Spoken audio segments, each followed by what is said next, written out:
Hello, everyone. I just want to make sure that you can hear us. So if you're on your reactions at the bottom, if you want to just give us thumbs up, that would be great. Just so we can see that you can hear us all. Great. Oh, great. Fantastic. Yeah, I can see that you are. So that's great. Right, so we'll get started. Hello, everybody, and welcome to November's Armchair Travel event. It's great to see so many of you coming back to enjoy these events, and great to see some new faces as well. I very much hope you enjoyed this evening's talk. This event is being hosted by Indus Experiences, who run our South Asia travel program tours. I'm delighted to also introduce and welcome this evening's speaker, Dr. Sarah Shaw, faculty member of the Oriental Institute and honorary fellow at the Oxford Centre of Buddhist Studies at the University of Oxford. Just to remind you all, this evening's event is being recorded, and like all the others, will be available online after the event on the Cambridge Alumni website. I would now like to hand over to Asia from Indus Experiences. Claire, and thank you everyone for joining us today. Absolutely wonderful to see so many of our audience members, and most of you, I believe, have seen most of the other armchair events as well. So that's absolutely wonderful to see that you guys are still with us, despite being, despite having been released from lockdown. So that's wonderful. If I can just share my screen here for a moment, I'd just like to share our website with you. Now, hopefully you can see that. Let me scroll all the way up to the top. So we are Indus Experiences, and we specialize in crafting tailor-made tours across Asia. And you may see our program on www.indusexperiences.co.uk. And over here, you'll be able to see an absolute variety of all the things that we can put together for individual travel, group travel. On this tab, you'll be able to see the destinations that we serve. Although these are not limited to these destinations, we can actually do pretty much the whole of Asia. Along the top here, you'll be able to go onto our alumni travel section. And here you'll be able to browse the tours that we offer for our alumni travel tours. And here you can see we've got the Encounters of Buddha, which is the tour that Sarah Shaw will be leading next year in November. 4th to 20th is the date for that one. We also have a geology tour taking place to Oman. This will be led by Mike Searle and Professor Bruce Leval. And we have our Kipling and the Jungle Book tour, which will now be taking place in March 2023. All the information is available for the day-to-day itineraries and prices when you go into each one. Or you can just give us a ring on 0208 901 7320 or email us on holidays@indusexperiences.co.uk for any further information. I will stop the screen sharing now. Hopefully that stopped it. Yep, and I would now hand over to Sarah, who is going to speak to us about the Encounters with Buddha tour. So over to you, Sarah. Thank you. Thank you, Claire, and thank you, Asia. I think there was a slight problem with Asia's sound there, but can everybody hear me all right? I think it's okay. Thank you also to Indus Experience and the Cambridge Alumni for organising these talks, which, like so many things, started as a lockdown pleasure and have just continued to be one afterwards. So thank you for organising it. Well, I'm going to talk today. Somebody sent a message saying they can't hear me. Oh, they can hear me. Yes, they can. That's right then. I'm going to talk today about the life of the Buddha because there's an Indus Experience tour next November, which is a very good time to travel to India. And we're going to go through the sites, the major sites in the Buddhist tradition in northern India. And I thought this talk would be a nice chance to give some of the background and the kind of overarching story, so that even if you're not going on the tour, you can still enjoy a sense of the larger story and many bits which get left out. We have a certain take on Buddhism in the West, often very rationalist, very scientific. And I'd like to give a talk which really covers the whole story, both from what would be considered a historical perspective and also from a ritual and devotional perspective. So I've got a PowerPoint here, which I'm desperately hoping works okay. So let's go on to that. Okay.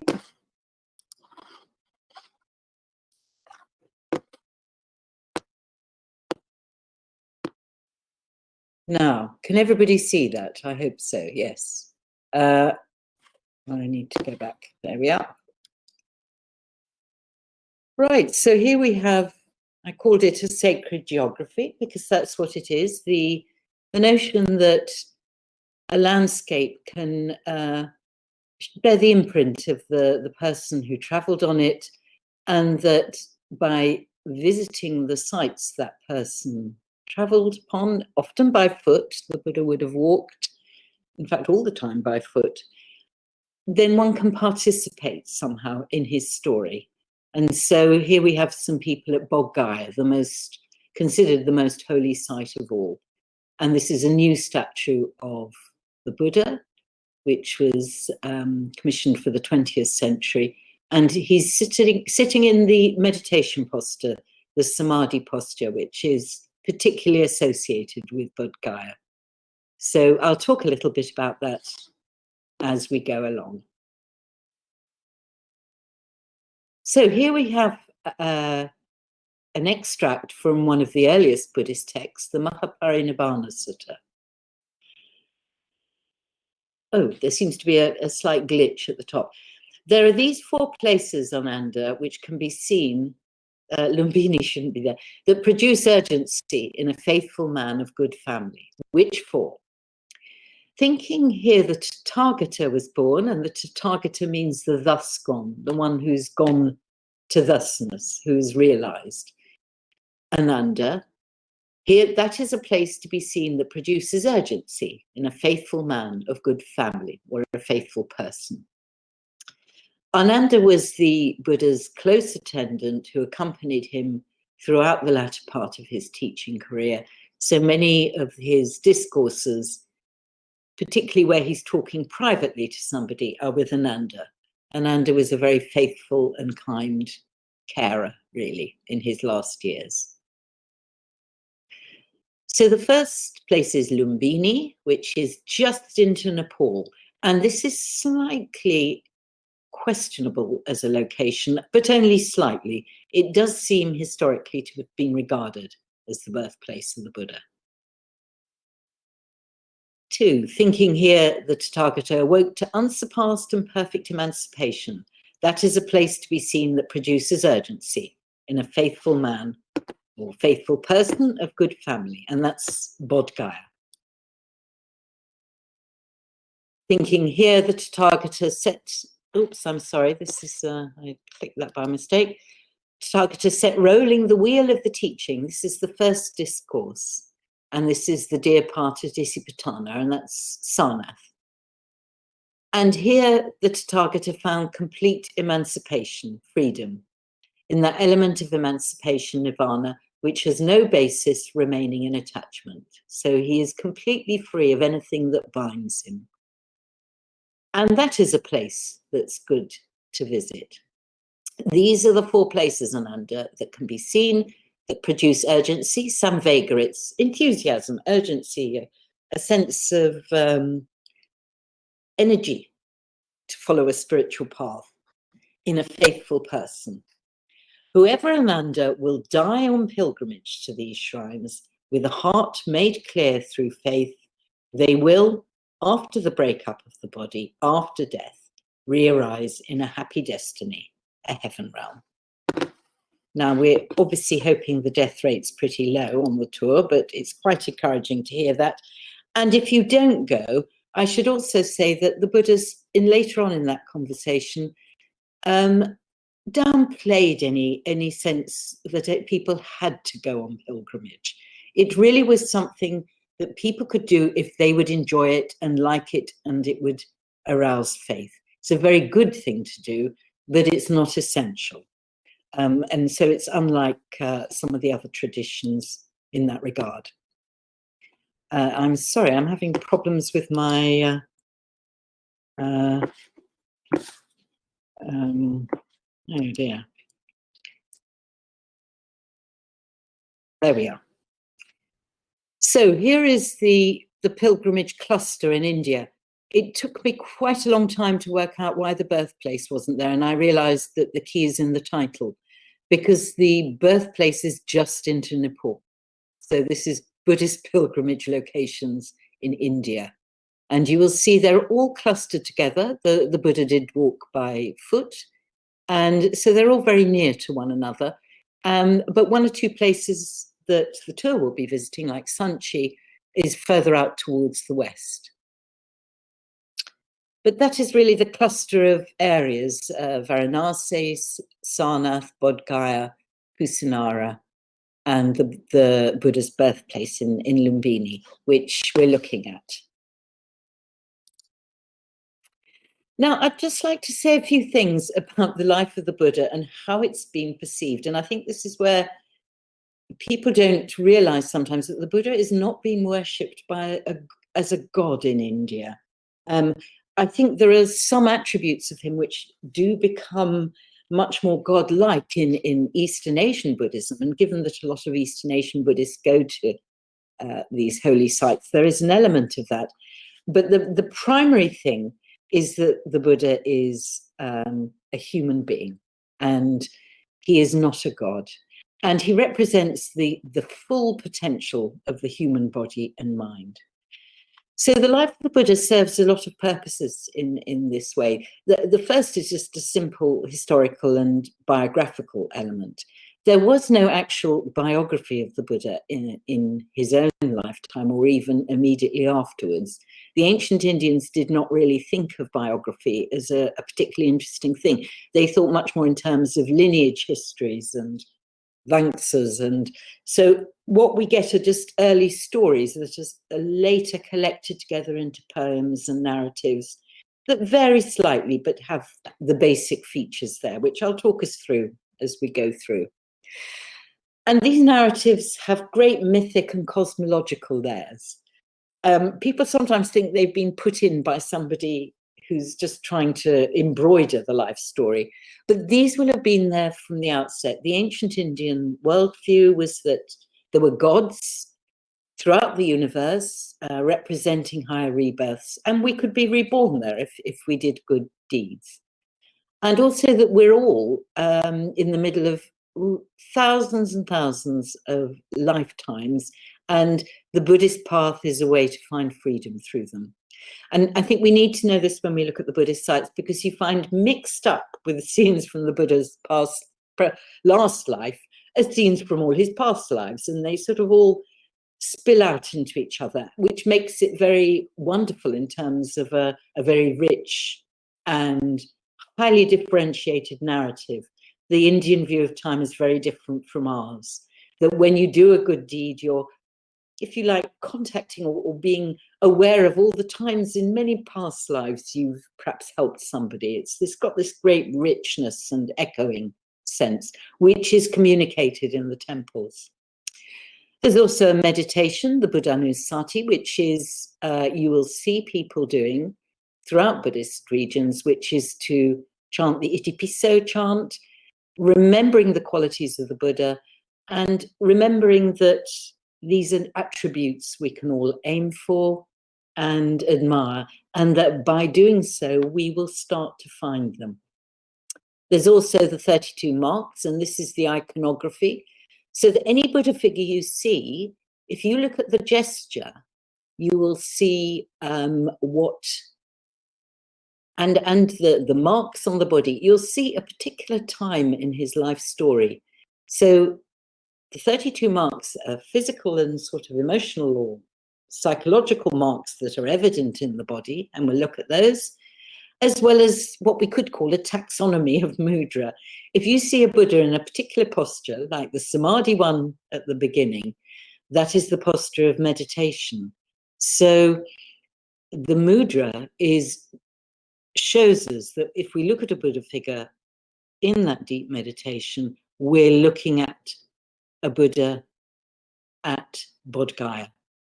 And it's the same with all the other mudras. They're all associated with particular incidents in the Buddha's life, and also particular qualities that anybody who adopts that posture can find.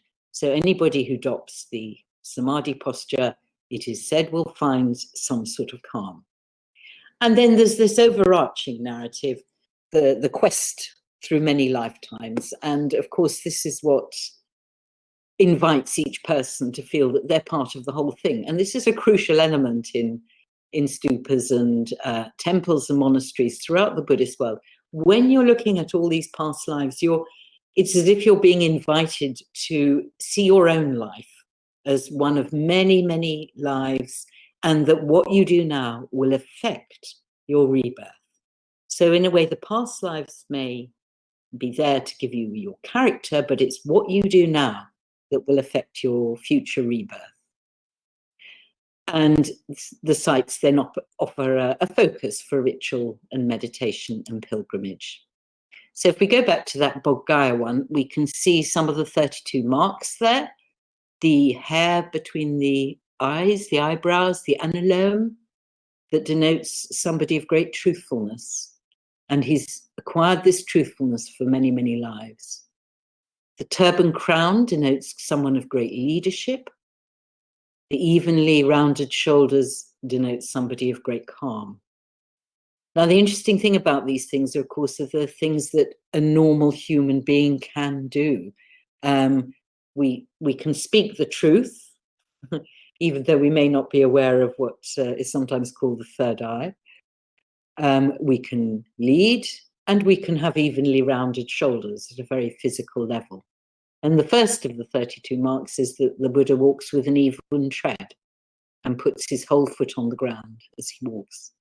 So that's quite a simple and almost homely feature for a being who is regarded to have quite supernatural powers and miraculous powers. But the story starts long before, because he spends many lifetimes developing all of these qualities. And eons before, we are told, the Buddha has taken the bodhisattva vow, or it's V in Sanskrit and bodhisattva in Pali. And he develops 10 perfections. He says he's going to develop 10 perfections. He does this in front of a past Buddha. Buddhas come and go throughout the history of the universe. And our Buddha took his vow before another Buddha and saw many other Buddhas come into being and pass away before he attained Buddhahood. So he spent many lifetimes establishing the perfections: generosity, ethics, renunciation, wisdom, strength, forbearance, truthfulness, resolve, loving kindness, and wisdom. And these are all things that anybody can cultivate, and anybody can be on a path to awakening. So again, the story is intended to be ehipassiko. It invites us in. So we're all invited to see that possibility in ourselves. So here we have a nice popular depiction of the life before his birth, when he is, or just the moments before his conception, where he descends from a heaven realm and enters into the womb of Queen Maya, the very pure and lovely Queen Maya. And he does so in the form of an elephant. Elephants are very popular in India, considered very noble and gracious. And of course, they're wonderful things for artists, so that a lot of the friezes have these wonderful elephants all over the stupas and the gateways. So this is supposedly the place of the Buddha's birth, Lumbini, and it has a great Bodhi tree, as all the sites do, because if you sit under a tree which itself is an offshoot of the tree under which the Buddha gained enlightenment, it is felt that this growing thing will give you some sort of sense of awakening yourself. And it's very auspicious, and people tie flags and things around such trees. And it's very lucky if you catch a leaf falling. And people wait for hours just to catch a leaf falling from a bow tree. So this is the place, the Sal Grove, and this is where the Buddha was born. Now, he was born standing up, which I always think, and his mother was standing up. She clutched onto two sal trees, and he passed out of her side without any pain at all, and immediately stood up and looked around. This is the mythical story. This is a mark of what's called a great person. It's funny, actually, because the walking reflex is there in all babies. And I remember holding my first child out on my finger. So he clutched onto it. And all babies in the first 24 hours of their life do actually walk. So it's kind of a myth which has some sort of substance in the actual case, that humans do show their potential when they're born. And of course, in this story, he speaks to his mother, and he immediately shows himself to be a great leader. The king, his father, is not happy when seers see the remarkable characteristics on this baby and predict that he could be a Buddha or a great universal monarch, and so keeps him in his palace for all the first part of his life, so that he will be protected from any signs of suffering. Sorry, there's the bathing pond at Lumbini. But the Buddha does then go forth when he sees 4 signs, and that is the sick person, the old person, the dead person, and a renunciate. And he realizes he wants to take the going forth, and he goes and spends several years practicing meditations, but doesn't find the path. Then he practices extreme mortifications, but finds they do not lead to wisdom. And he makes a very interesting statement. He says, "Why am I frightened of happiness?" It's often forgotten in Buddha's life story that he asks himself, why am I frightened of happiness? When I was a child, I attained great happiness in a meditation, jhana. I'm going to try that.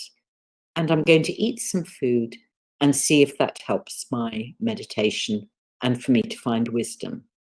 So he goes to what is now Bodh Gaya, and that is the site where he attains full awakening.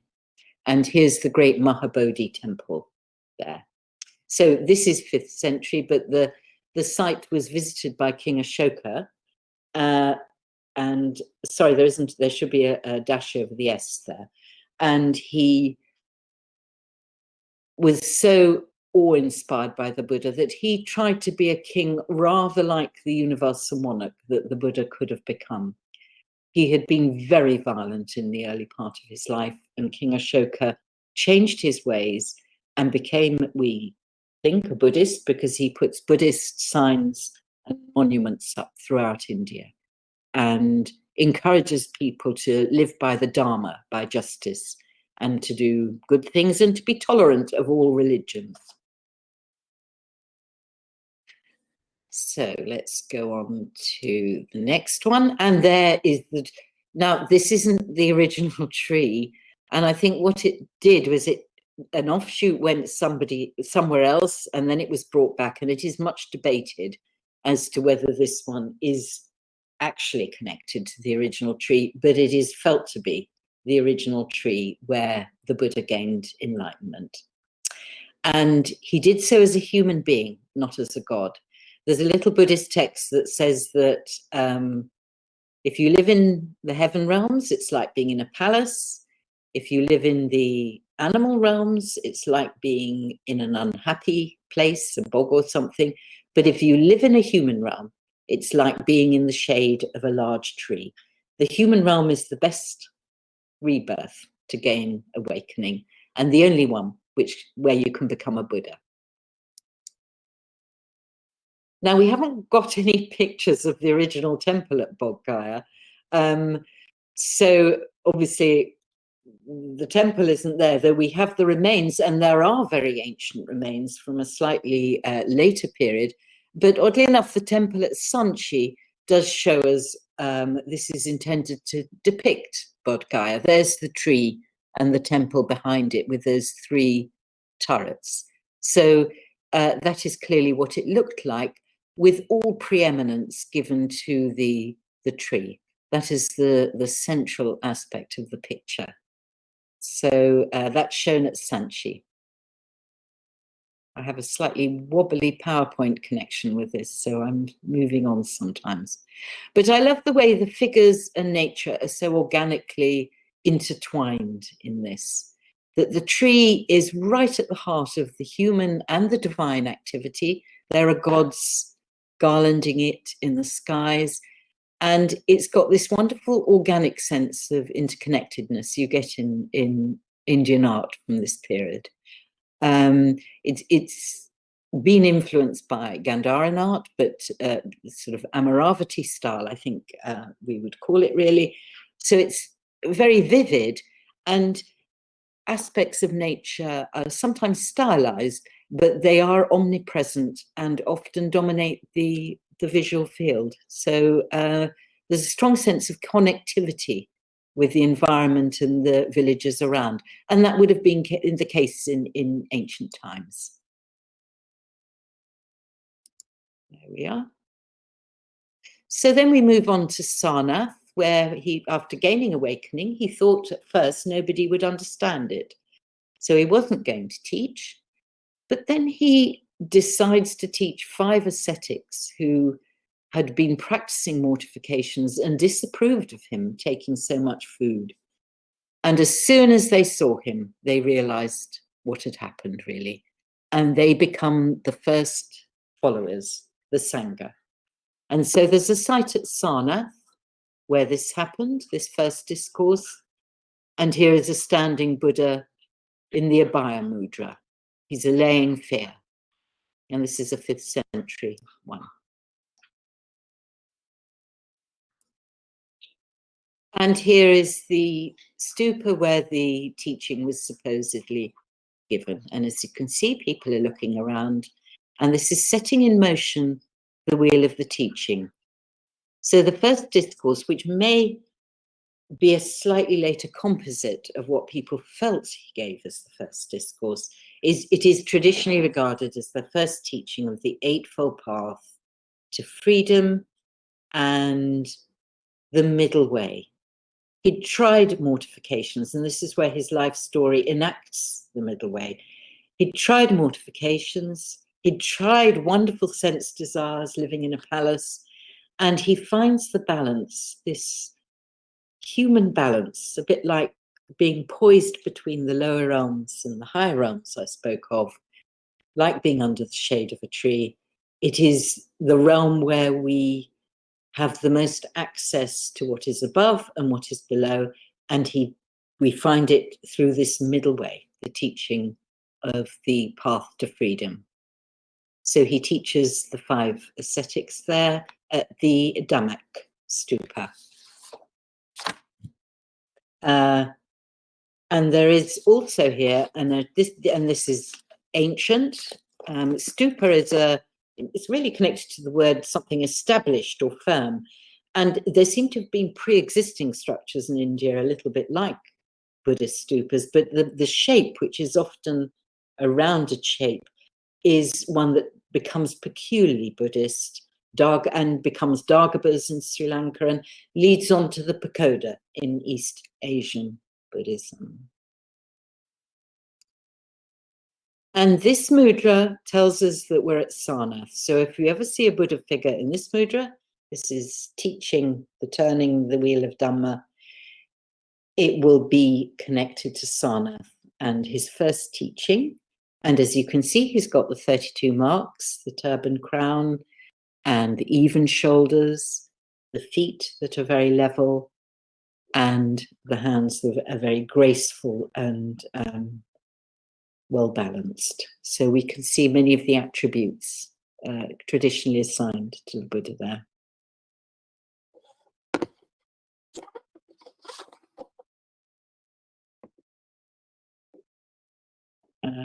And this is a very popular Buddha figure. A lot of people have them at home, actually, and it will probably come from Sarnath.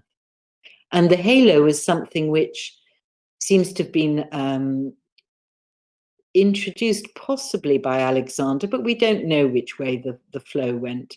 But you get in Greco-Roman depictions, and also in the early depictions of Christ. Clearly, people who wanted to show Christ artistically had a lot of problems that artists had when trying to show the Buddha artistically, in that they wanted to show somebody who is completely human, but still has wonderful attributes and love and wisdom.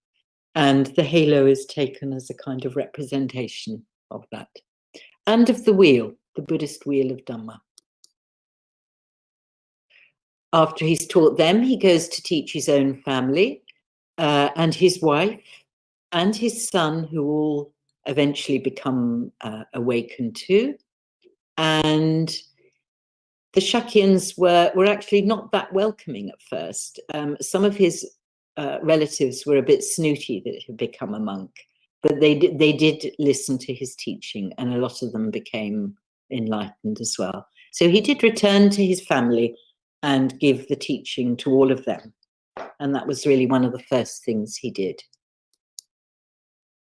Now, this is at Sarnath, and the Ashoka clearly felt Sarnath was the place of the Buddha's first discourse.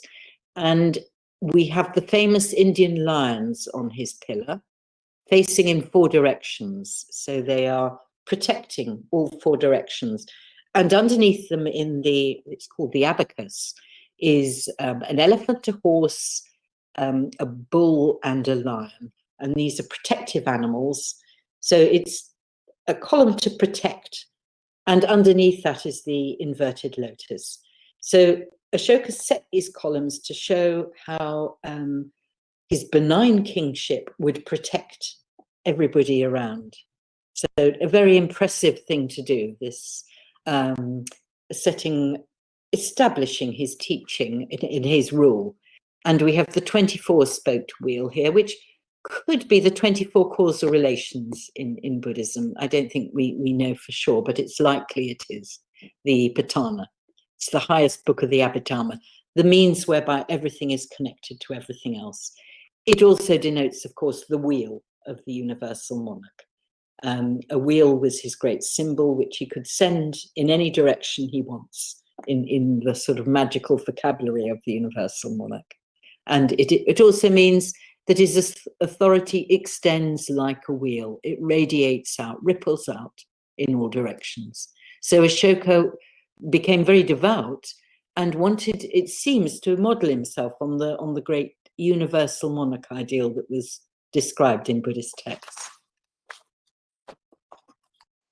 So let's go on. And there they are on the 100 rupee note, which I think has often been replaced by Gandhi, but there are still some notes with that pillar. So it's a very crucial site in Indian history.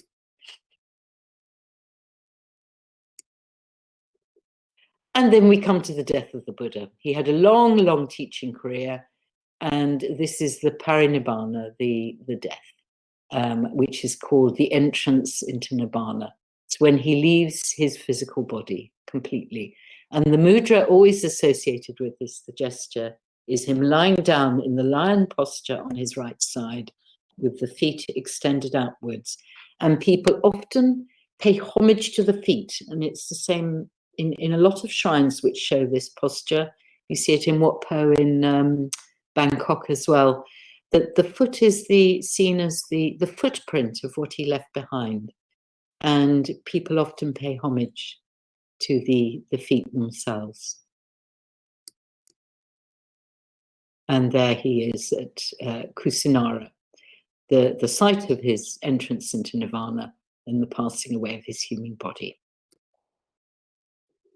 Now, the tour will include, I'll just have a brief look at Sanchi, where the tour goes, because we see so many of these incidents depicted here.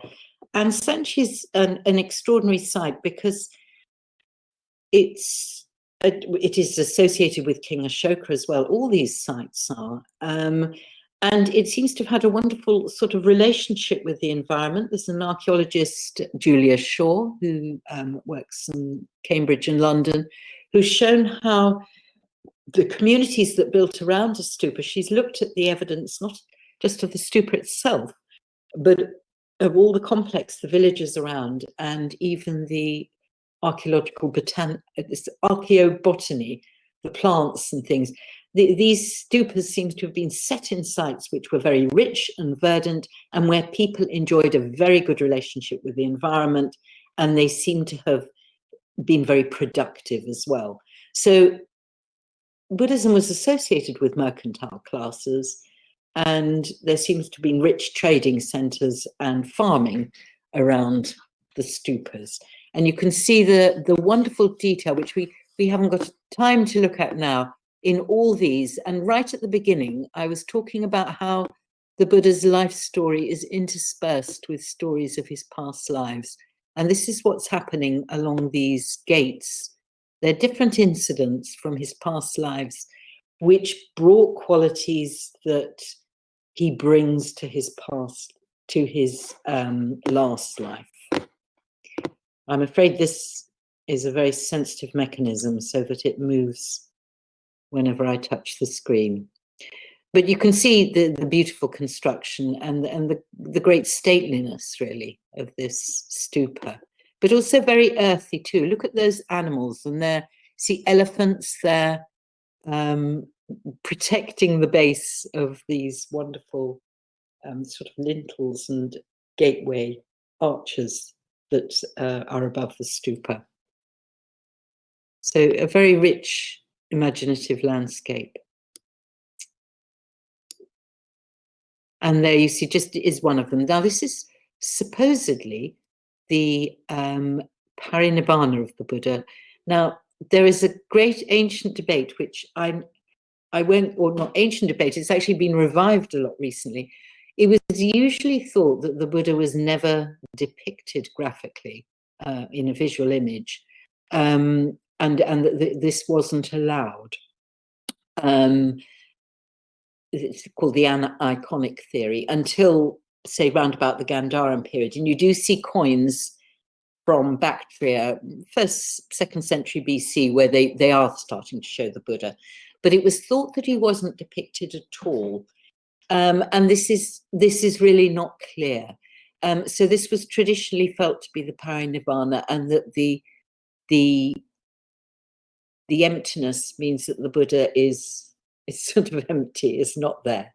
There are lots of debates about these pictures, and I don't feel very qualified to pass a judgment, but certainly Sue Huntington in the States, and if you look her up, you can find what she has written about. She's convinced that there were Buddha figures way before the 1st, 2nd century BC, and that they started very early on, and that they might have perhaps been lost, and that some of these depictions are not of the scenes people thought they were. So let's just look at one of the stories, and this is a lot of people's favorites, and it's one of mine, and this is the Monkey King. This is where the king perfects his great loving kindness and dedication.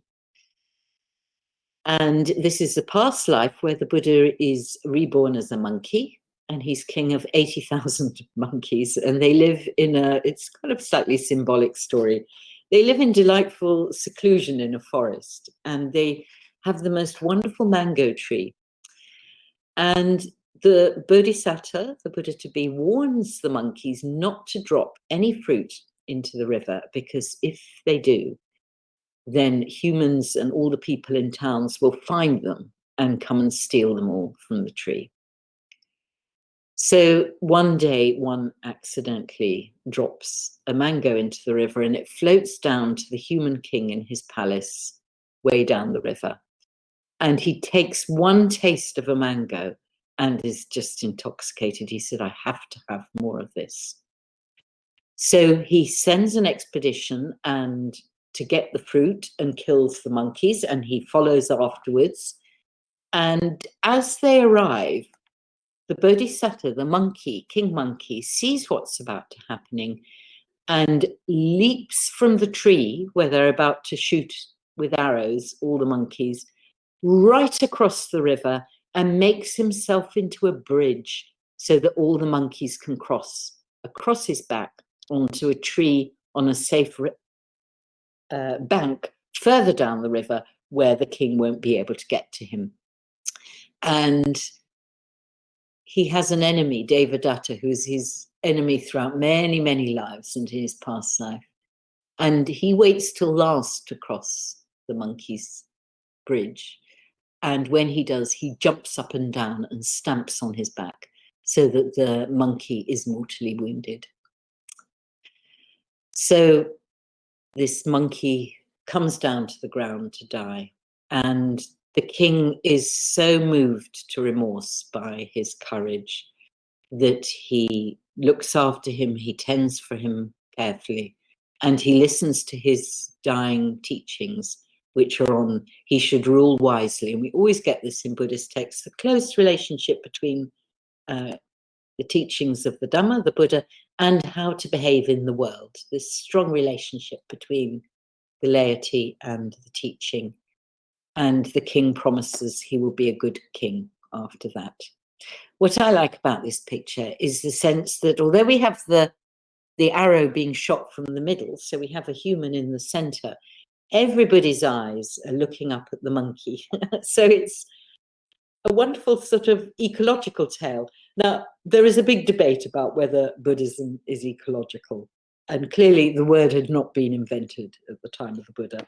But I think when you see things like this and you see the close relationship of somewhere like Sanchi with the environment and the way nature is treated in these stories and highlighted, they've chosen a story where it's the humans who've been stealing the fruit, whereas the animals are living quite happily.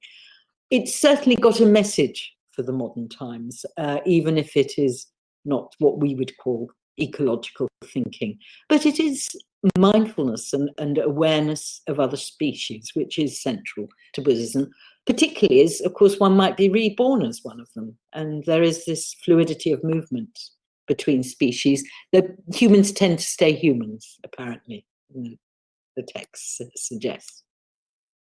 And then here we have another story of, again, it's interesting the story's chosen at Sanchi, where another human king who has a hunter, an aggressive, finds Sama, who's where he's living alone with his parents in the forest, and shoots him with an arrow. And the Bodhisattva is a human in this birth, caring for his parents in forest solitude. So I think we can surmise that quite sensibly that there are a lot of forests originally around Sanchi. And the local goddess revives him by just speaking the truthfulness of the presence of so many trees in the forest. And Sama awakens, and he again teaches the king how to rule. So we have this sense that good behavior, which is possible for anybody, and if that's the underlying narrative of the stories, is something which, like an animal can teach to a king.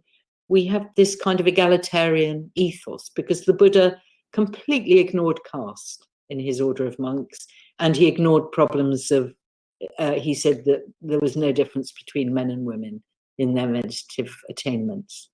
So there's a sense of this inclusiveness about early Buddhism. And I think Sanchi is one of the best examples of that.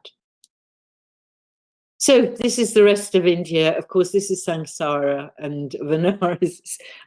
I don't know how many of the past life Jatakas are set in Varanasi. The Bodhisattva is reborn here. And of course, when you see a lot of crowds in India, a lot of different kinds of people together in different conditions, you sort of get a sense of this great richness of the ancient Indic universe as well. And so the sites have become a focus for pilgrimage, travel and devotion. But alongside this, there is a great sense of the stories which everybody would have known. We often speak of illiterate societies, but really we're looking at non-literate societies, because they are people who will have been very aware of all the stories and could be very learned. If you wanted to call somebody learned in ancient India, you'd say they were Bahusuto. They'd heard much. And so they would have heard all these stories and would see them enacted around them at the sites and feel they were participating in their own salvific narrative. So I think I've probably gone on for as long as I should do, and I will stop my screen share. There we are. And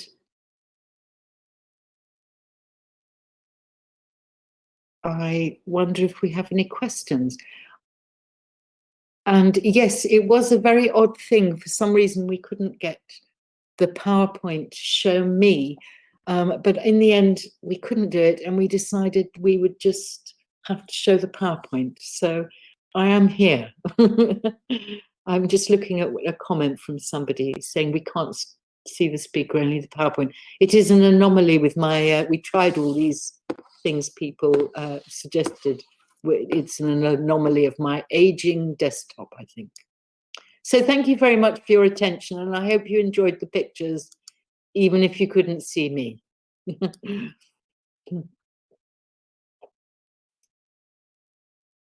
Okay, and perhaps if anybody wants to ask any questions, they could make comments. Yeah.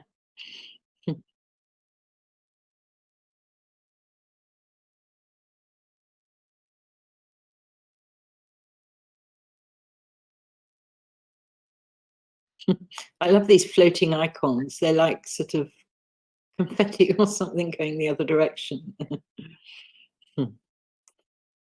Sarah, we have had some questions in the chat. Good. Oh, I'll look in the chat. One of them was, let me just have a look here. One of them was, which of the sites are generally of most interest to non-Buddhist, and why is that? I think the one that's usually of interest is Bodh Gaya. I think Sarnath is particularly interesting with the Ashokan pillar and the bathing pool of the Buddha's mother. And there's also a wonderful museum there that was conceived and created by somebody called Sir John Marshall, I think it was finished in about 1910. And it has a lot of wonderful artifacts there, which they all do. So Sarnath is particularly important. But I wouldn't like to say which one is, I mean, it depends, you know, what you like. They are all very close together. So in a way, if you're going to one, you might as well go to them all. And, you know, and I think they're not very far removed from one another. I think in terms of what the spectacular, Bodh Gaya obviously has the Mahabodhi temple, and Sanchi is extraordinary. The one I showed last, of course, that's an extraordinary place. So they're all very interesting, and I wouldn't like to say which one was sort of more interesting to a non-Buddhist. I mean, they're interesting anyway from an archaeological and a cultural point of view to show this immensely rich culture. And I think what's particularly interesting is this constant link with King Ashoka throughout. H.G. Wells said King Ashoka was the greatest king who has ever lived, but I would be willing to bet that most people had never even heard of him. And he was the king of 2nd century Indic regions, Mauryan Empire. He abolished the death penalty. He encouraged ecological practices. He banned hunting deer in regions. He set up service stations between towns, these special lodges for people to get water, refreshment, foods. He set up ponds for people to bathe in. He was very much, because he'd been so bad in the first part of his reign, he had a complete conversion. So I think his history is also embedded in these sites as well. And his very secular enjoined us to treat all religions with respect, all dharmas, to behave well to your neighbors, to speak well of other people, or else they will speak ill of you, to speak well of other religions, dharmas. Otherwise, you denigrate your own teaching a religion, which I think is interesting. That if you speak ill of another teaching, you are actually denigrating your own. So that's a very astute and interesting point, and that's sort of 2nd century BC. So from a completely secular point of view, you get a chance to see what was valued by the greatest king who ever lived. And I think H.G. Wells was right, actually. I don't think I've ever heard of a king who has behaved in such a manner. No, none of us probably have. We had to start off with, though. We had a question fairly early on to say, you make it sound as if the concept of Buddhism existed before the birth of Buddha. Was this indeed the case? And if so, where did it come from? Right. Now that's very interesting, because according to the Buddhists, like the Jains, and it's a very interesting question, yes, it did. Buddhas come and go, and the teaching is lost and then found, and then lost and then found throughout the breadth of the universes.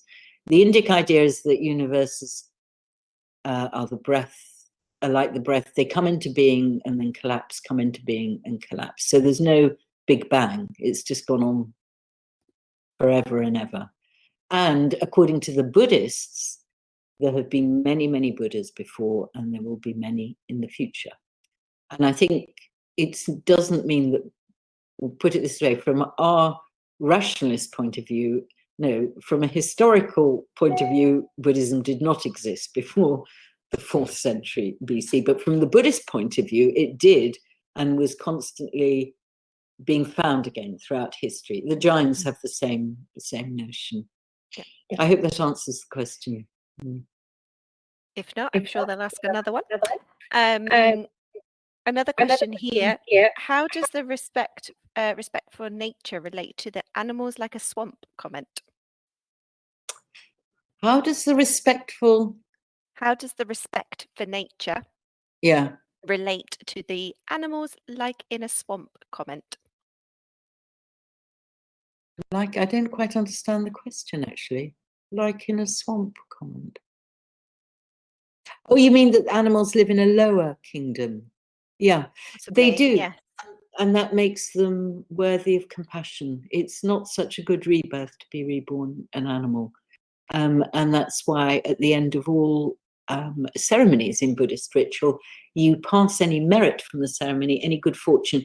You hope all the animals and spirits and gods and ghosts who might be unhappy will gain from benefit from it. It's a temporary rebirth, but it is less fortunate. Yeah. Speaking of rebirth, we have, you mentioned Buddha's last life. Was he not reborn? Where is he now? Well, that is one of the great unanswerable questions. And somebody actually asked him precisely this, obviously alert to these questions in his lifetime. And he said, there is no answer to that question. He didn't want to give the impression that there was any vestige left on his death, but at the same time to say that there is nothing there would also be a wrong view. So he said it is best left as one of the great unanswerable questions.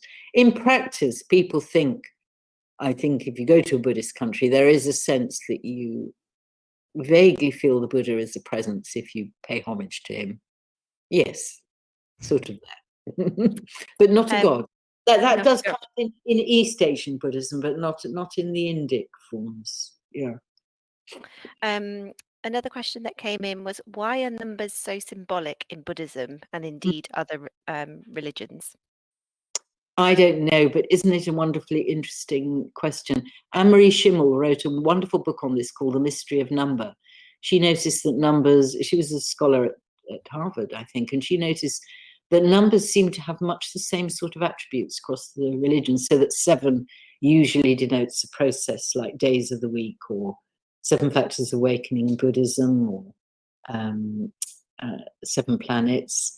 3 tends to be a kind of trinity of some kind. So you get in Buddhism the triple gem, and in Christianity the Trinity. 1 tends to denote unity, obviously. And she found this in all sorts of numbers, and she was a very distinguished academic. And it just seems to be the case that from a mathematical point of view, numbers seem to have a very interesting property that is detectable in many cultures, and in many, or rather is detectable and celebrated in many cultures. 4ness tends to denote the square, and it's got a geometric solidity, but it also tends to be the guardian of the 4 directions as well.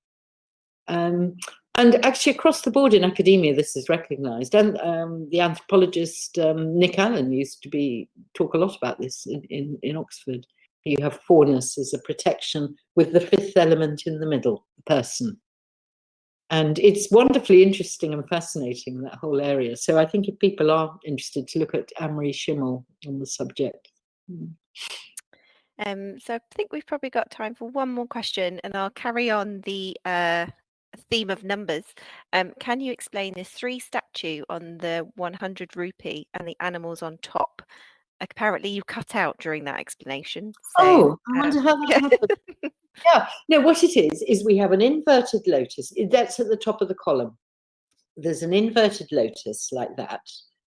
And then what I always read in art history books is called an abacus, but it's just a kind of disc. And then on top of that, there's a kind of protective basis where you have the 4 animals, the bull, the horse, the elephant, and the lion, guarding each of the directions. And above that, you have the 4 lions looking in each direction. And the echo is of Lord Brahma, of course, the king of the god, the Hindu god, who looks in 4 directions to denote his great love for the universe. So these lions are denoting the kingship of King Ashoka, looking out towards all the domains. And then there are the wheels, the 24-spoked wheels, and 24 denotes the number of the complexity of causal relationships, the patana, and that is can be seen as the authority of the monarch that radiates outwards. So it's very protective. It's the linga, so it's very suggestive for all sorts of religions. It's very powerful column, but it's used. All the power is used for protection. So I think that's probably why India wanted it on their 200 rupee note, or 100 rupee note, because it is an extraordinary celebration and kind of monument to good kingship. Well, on that note, I think that's a good place to end. I just want to thank Asia for organising today's event, and also Sarah for being our speaker today. We do have a armchair travel event coming to you in January. Details of that will be launched very soon, so please do watch out on the Cambridge Alumni website. So thank you, Asia, thank you and Sarah, and thank you everyone for attending this evening. Hopefully we'll see you at an event very soon. And if you've got any questions about the tour, please contact Asia. She'll be able to send you any information that you may require, because I can see there's a couple of questions in the question chat. So lovely. Hope everyone enjoys the rest of their evenings, and hopefully we'll see you in January. Take care, everybody. Thank you.